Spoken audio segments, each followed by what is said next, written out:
Let's take a look at A.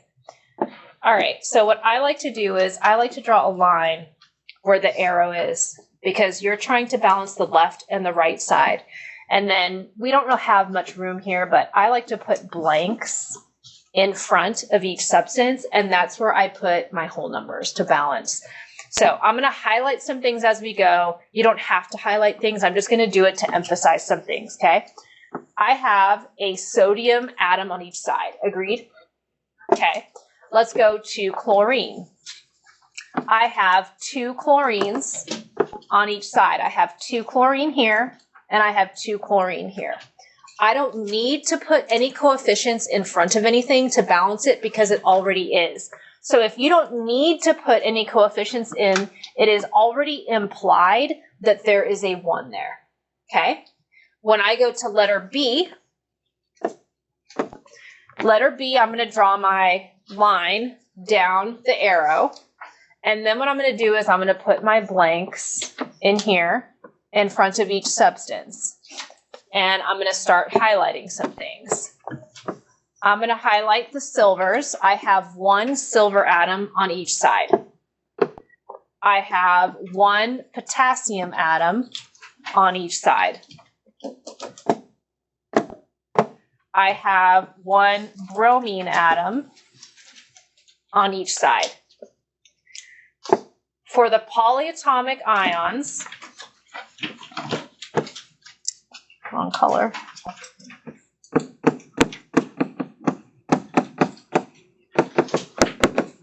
Polyatomic ions are balanced as groups. Okay. Polyatomic ions are when you have an oxygen attached to another nonmetal typically, or they're on the bottom left of your periodic table. So what I'm going to do is I'm going to put a box around the polyatomic ions, just to remind you what they are. And these polyatomic ions are being balanced as groups. So don't I have 1 NO3 group on each side? So that means that we're already balanced. So since everything is already balanced, remember, you really don't have to put a 1 in front of everything, but you can, okay? Let's go to letter C. For letter C, I've got a silicon on each side, and then I've got 4 chlorine on the left. And then you've got your chlorine on the right, but you need to be careful here. There is a 4 in front of HCl. This 4 gets distributed to the chlorine and to the hydrogen. Okay, so I've got 4 chlorine on each side. Since I just showed you that we have 4 hydrogens on the right-hand side, what should I do on the left-hand side in front of this H2? Put a 2, because 2 times 2, this would be 4. So I would have 4 hydrogen. Okay? We're good? Okay. Now, for the oxygen, I've got 2 oxygen on the left, because that coefficient in front of water gets distributed to the oxygen, and then you've got 2 oxygen on the right. So your coefficients for this balanced equation would be 2, 1, 1, 4. If this were a multiple choice question, they would list it like this as the answer. Okay? Okay, let's take a look at letter D. You've got 3 carbons on the left, 3 carbons on the right. How many hydrogen do you have here?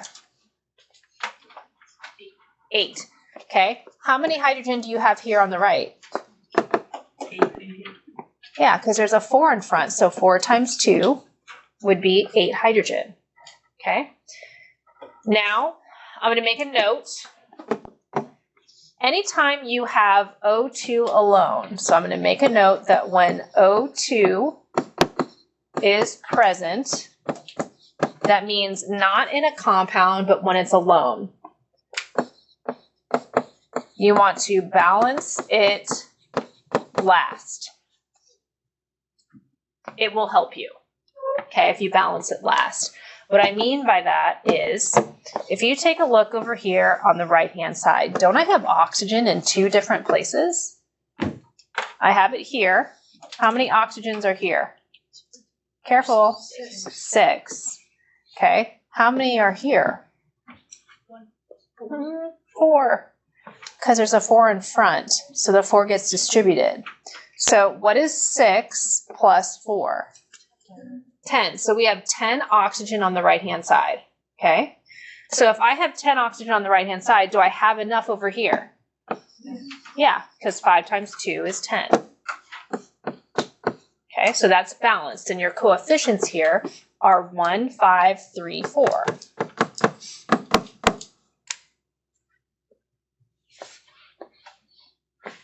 Don't worry, you're going to get plenty of practice with this today. Okay? Okay. Let's take a look at one more before I have you guys work on this. So in letter E, I'm going to highlight the lithiums. Do I have the same number of lithium on the left and the right-hand side? Yes, because there's a 3 in front of both. Okay, let's go to the iron. I've got an iron on each side. We're good. Okay, let's go to the IO4, which is a polyatomic ion. So what I'm going to do with this polyatomic ion is I'm going to put a box around it to remind me. And I'm just going to make a note that this is a polyatomic ion.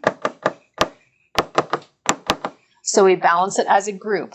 We have a 3 in front of Li, IO4 on the right. And then don't I have 3 over here because there's parentheses with a 3 on the outside. So the IO4 is fine.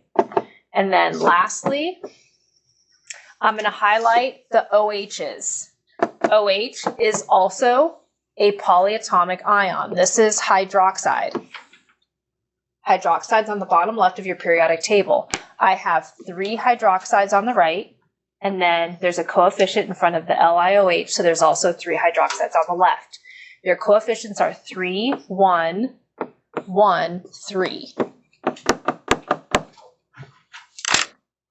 Okay, let's turn the page. I'm going to have you do, in the practice problems, do practice problem number 2. Did I take it out? I did. Disregard. Let's go to the review questions. Before we complete those other ones, let's come down here. Let's go to number 4. I want you to practice this a little bit beforehand. Okay?